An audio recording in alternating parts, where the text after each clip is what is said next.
வாழ்த்துதல். என் தேவன் நல்லவராயிருக்கிறார். அன்பு பிள்ளைகளே, தேவன் இன்றைக்கும் உங்களுக்கு ஒரு நன்மை செய்வார். ஒரு மகிமையான அற்புதங்களை செய்கிற நல்ல ஆண்டவராய் இருக்கிறார். உங்களோட வாழ்க்கையில பெரிய மாற்றங்கள், பெரிய ஆசீர்வாதங்களை தேவன் கொடுக்க இன்றைக்கும் அவர் மகா மேன்மை உள்ள கடவுளாய் இருக்கிறார். நம்மளுக்கு ஆசீர்வாதத்தை கொடுப்பதற்காகவே நம்முடைய ஆண்டவர் இந்த பூலகத்திற்கு தம்மை தாழ்த்தி மனித ரூபம் எடுத்து மனித சாயலானார் என்று சொல்லி பார்க்கிறோம். கர்த்தருடைய பிள்ளைகளே, கர்த்தர் நமக்கு எப்பவுமே ஆசீர்வாதங்களை கொடுக்கிறவர் அல்லவா? நம்முடைய தேவைகளை பார்த்து நம்முடைய தெய்வம் பெரியவர் அல்லவா? நம்மோடு கூட இருந்து நம்முடைய வாழ்க்கையில பிரதான மாற்றங்களை கொடுத்து நம்மை சரித்திரத்தில் சான்று பகிர்கிறவரா தேவன் என்னையும் உங்களையும் மாற்ற இன்றைக்கும் மகிமை உள்ள கடவுளாய் இருக்கிறார்.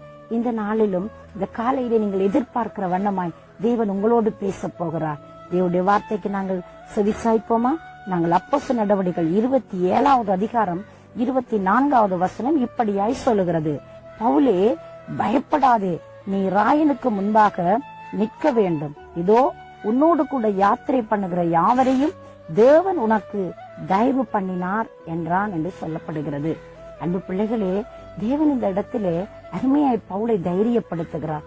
பவுல் என்கிற மனிதரை குறித்து உங்களுக்கு தெரியும்.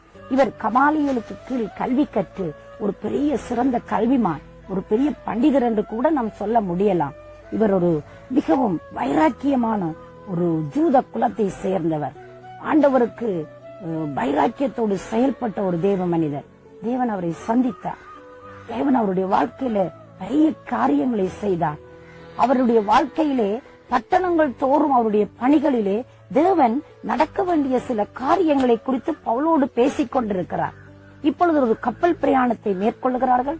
அந்த கப்பல் மிகவும் சேதப்படத்தக்கதாய் அந்த காற்றும் அலைகளும் கொந்தளிப்புகளும் அங்கே படகிலே மிக வருத்தத்தை உண்டாக்கினது. அந்த இடத்தில் எல்லாரும் பயந்து போய் இருக்கிற பொழுது பவுல் எழுந்து நின்று திடன் சொல்லி தைரியப்படுத்தினார். ஆண்டவர் பவுலுக்கு கொடுத்த வார்த்தை தான் அவ்வளவு பிரச்சனையின் நடுவிலும் தைரியமாய் நிற்க பவுலை வைத்தது. அந்த இடத்திலே பவுலுடைய வாழ்க்கையிலே அவர் ராயனுக்கு முன்பதாக நிற்க வேண்டும் என்பது தேவனுடைய தீர்மானம். எனவே அவர் தைரியம் கொள்ளுகிறார். தேவன் என்னை குறித்த இடத்தில் குறித்த நேரத்தில் அவர் கொண்டு போய் சேர்ப்பார். அந்த இடத்தில் நான் தேவனுடைய வார்த்தையை சொல்ல வேண்டும். ராயனுக்கு நான் தேவனுடைய காரியங்களை பேச வேண்டும். எனவே தேவன் இந்த கடல் பயணத்தில் என்னை இந்த இடத்தில் கைவிடப் போகிறது இல்லை. நான் இந்த இடத்தில் மரித்து விடப் போகிறது இல்லை. எனக்கு தேவன் அற்புதம் செய்வார் என்ற நம்பிக்கையோடு இருக்கிற பொழுதுதான் வார்த்தை இப்படியாய் சொல்லுகிறது. தேவன் அவருக்கு என்ன செய்தார்? அந்த இடத்தில் இருக்கிற விதத்தில் தயவை உண்டு பண்ணினார் என்று சொல்லப்படுகிறது. அன்பு பிள்ளை, இந்த வாழ்க்கையில நானும் நீங்களும் நினைக்கலாம், சில வேளையில நாங்க நினைக்கிற வண்ணம் அது நடக்காமல் போகும். நம்முடைய வாழ்க்கையில நாங்க எண்ணுகிற மாதிரி சில நேரத்துல அது எப்பவுமே இருந்தது இல்லைங்க. கடவுள் எதை நினைக்கிறாரோ, கடவுள் நம் வாழ்க்கையில் என்ன நோக்கம் வைத்துகிறாரோ அந்த பாதையின் வழியாய்த்தான் நானும் நீங்களும் பயணிக்கப்படுகிறோம், பயணித்துக் கொண்டே இருக்கிறோம். இன்றைக்கும் பவுலுடைய வாழ்க்கை எங்களுக்கு ஒரு பெரிய உதாரணமாய் இருக்கிறது. அவர் ஆண்டவரை எதிர்த்த நாட்கள் இருக்கிறது. அறியாமையினால் அவர் எதிர்த்த பொழுதும் ஆண்டவர் அவரை சந்தித்து மறுபடி விடுவித்த பொழுது அவர் ஆண்டவருக்கென்று சாதனை படைக்கிற ஒரு நல்ல தேவ மனிதனாய் மாறினார். அந்த மனிதனை வந்த ஆபத்துக்கள், வந்த நிந்தனைகள், அங்கே கல்லறிந்து அவன் செத்து போய் விட்டான் என்று சொல்லி அவரை போட்ட பொழுதும் அவர் எழுந்திருந்து தேவனுடைய திருப்பணியை சரியாக செய்து முடித்தார் என்று சொல்லி சரித்திரத்தை நாங்கள் பார்க்கிறோம். இன்றைக்கு பவுலுக்கு ஆண்டவர் தாமே தைரிய கொடுக்கும்படியான வார்த்தையை அனுப்புகிறார். நான் உனக்கு தயவு பண்ணுவேன். நீங்க பாருங்களேன், அங்கே மெலித்தா தீவிலே போய் அவர்கள் அங்கே தங்கி இருந்து குளிருக்கு நெருப்பை மூட்டி அங்கே இருக்கிற பொழுது விறகெடுக்க போன பொழுது விறகிலே இருந்து அந்த விறகுக்குள் இருந்த பாம்பு அவரை கடித்தது. அவ்வளவு மனிதர்கள் மத்தியிலும், அத்தனை பேர் பயணித்தவர்கள் மத்தியிலும் பவுலுக்கு மட்டும் பாம்பு கடித்தது. தேவன் பவுலை அந்த இடத்திலிருந்து அவ்வளவு மகிமையாய் விடுவித்தார் என்பதை மற்றவர்களும் பவுலும் உணர்ந்து கொள்ளும்படியாய் மகிமையான அற்புதம் செய்தார்.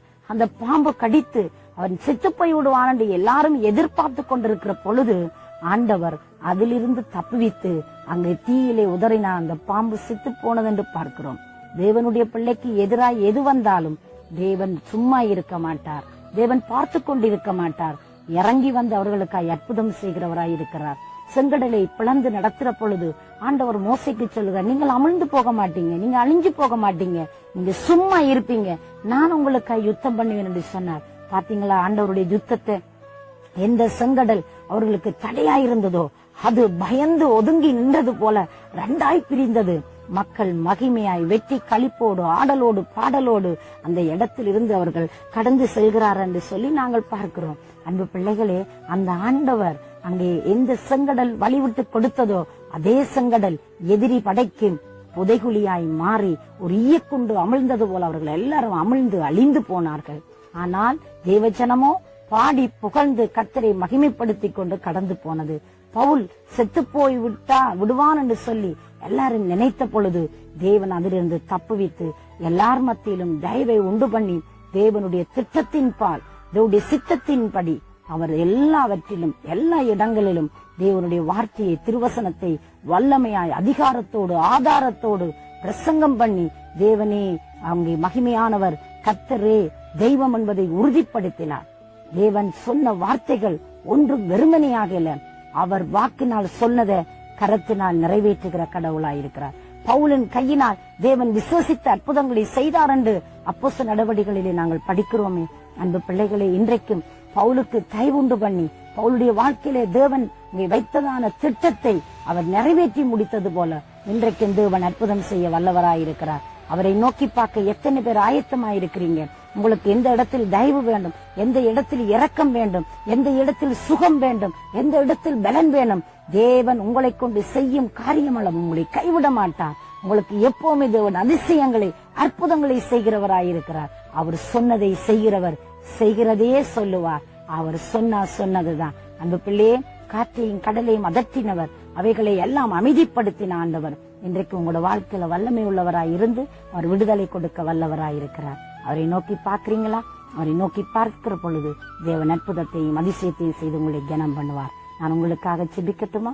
எங்களை நேசிக்கிற சர்வ வல்லமை உள்ள நல்ல ஆண்டவரே, இயேசுவின் நாமத்தினாலே நம்முடைய பிள்ளைகள் உண்மை பார்க்கிறார்கள். எந்த இடத்தில் தயவு இரக்கம் தேவை என்று நிற்கிறாங்களோ அப்பா, நீங்க உதவி செய்யுங்க.